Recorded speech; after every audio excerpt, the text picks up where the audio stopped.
If this clip from today's live show gets 500 likes, the Atlanta Hawks will steal 2 games from the Boston Celtics, helping us out for the second round. Hit the like button. Run it back, Philly. No frauds, no fanboys, no intro. The Nets strategy. We'll see if the Nets continue this same strategy, but the Nets strategy in this game was a good thought. I'll give it to you, Jock Vaughn. It was a good thought. It's what you should do to try to beat the Sixers. You don't have a chance at beating the Sixers at all, let's be honest, because Joel Embiid is so dominant and so the gravity that he draws from a defense is just so insane.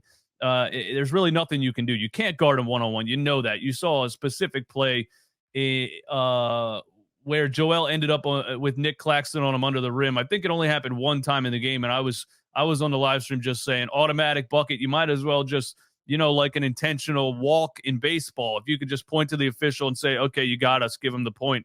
Nick Claxton, 7 feet tall, but he's a beanpole. Joel just drop step. Square on 2K, move him right out of the way. Easy layup. It's a bucket. So you can't guard him one-on-one. You can't even really slow him down with 2 players. You got to try to throw it. You got to try to throw 3 players at him, really, and that's what the Nets were doing. That was their strategy. We're going to throw everybody at Joel. We're going to bring blindside doubles. We're going to do everything we can to get the ball out of his hands.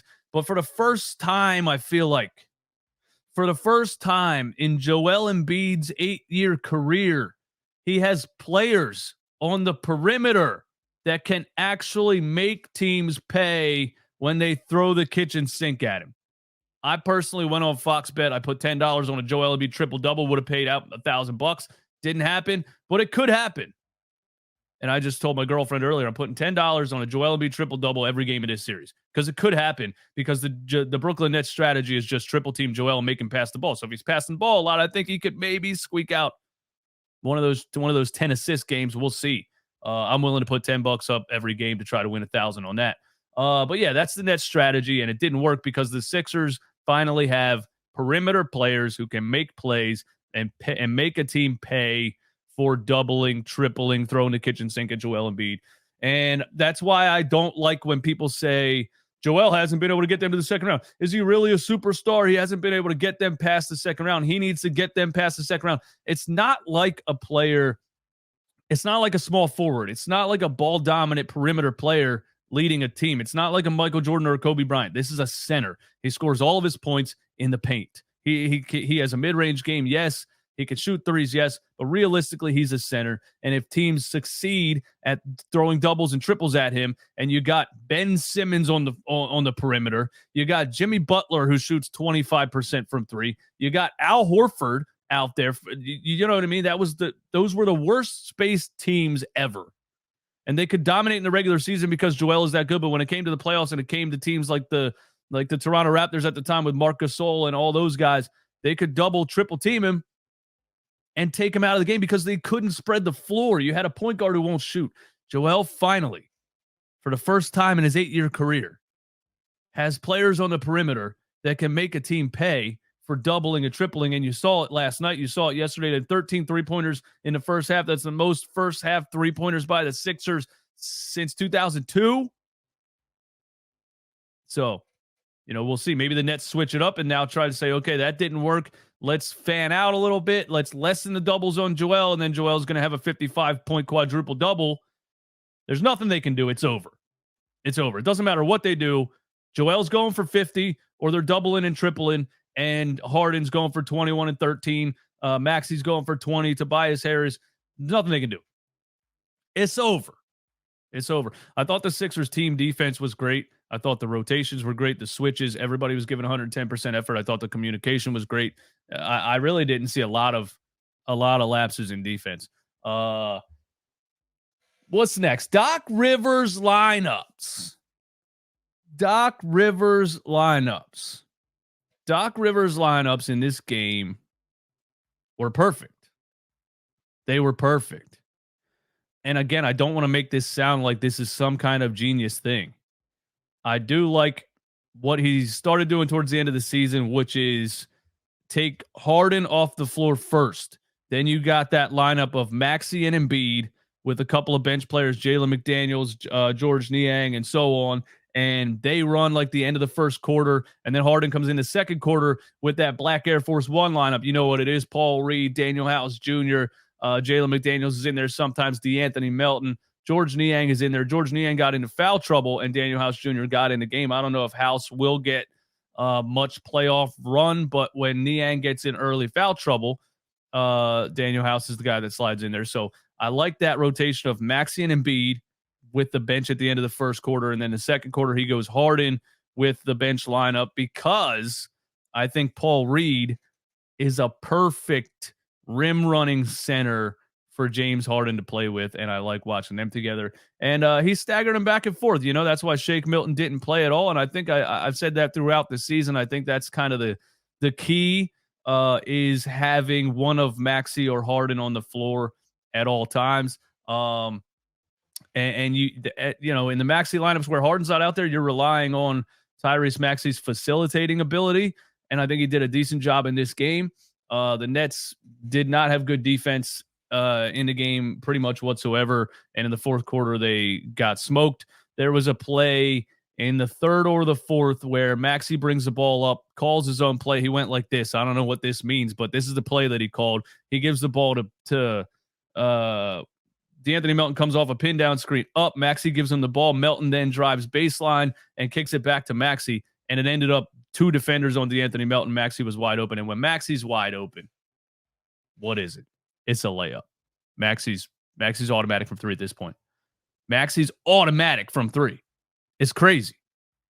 It's crazy. I see him wide open. I'm like, that's going in. And I'm loving it. And I hope Maxey can keep up that level of play. But yeah, I thought Doc Rivers' lineups were perfect. He didn't do anything insane. Just do the right thing, Doc. Just don't overcomplicate the game. Just do the right thing. Just do the right thing. Play Paul Reed at backup center. George Niang's in there. He was 3 for 5 in this game, 2 for 4 from 3. When he's making shots, he's valuable. He even had a play where he jab step, drove to the rim, and hit a little fadeaway in the paint. Royce O'Neal and those guys should be a little bit embarrassed that George Niang's hitting you with a triple threat. But if George is having a good game, he's valuable. If he's going over, then I think you got to adjust mid-game and play Daniel House Jr. We'll see if Niang maybe has a bad game and Doc adjusts in the middle of the game. I don't know, but I did like his lineups. I think this is the way. I think this is the way to be the most competitive. You know, it sucks for Shake Milton that he doesn't really have a role in the playoffs. We'll see if Doc plays him or not.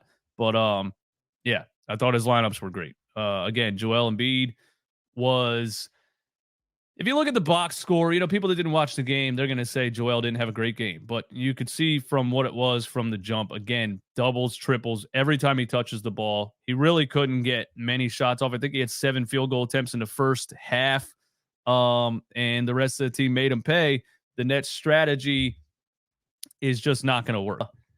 Mikal Bridges had 23 points in the first half. He finished the game with 30. We made a mid-game adjustment. I thought, you know, the fear that I had coming into this game is the same fear that I had with the Sixers team against a lot of teams this year, is the ball screen defense. And in the first half, they were kind of doing what I feared that they were going to do, which was drop coverage on ball screens. And Mikal Bridges was coming around screens, getting wide open shots. Seth Curry was coming around screens, getting wide open shots.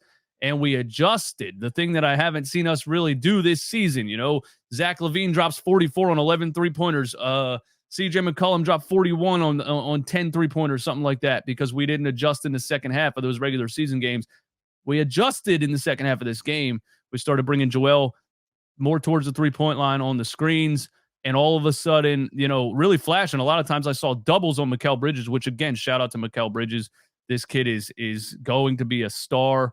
And the fact that he's getting double teamed in the playoffs says a lot about his game and the potential that he brings to a team. And I think the Nets, you know, in the Kyrie Irving, Kevin Durant debacle disaster, which I predicted from a mile away, Eastwood's right again.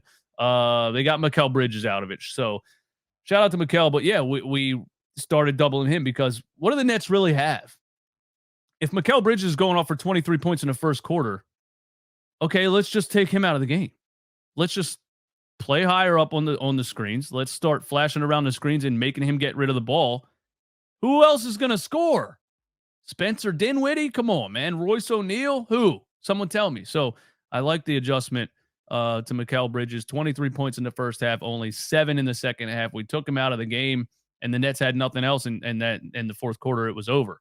So shout out to Doc Rivers for his lineups in this game and the adjustments in the second half defensively on Mikal Bridges.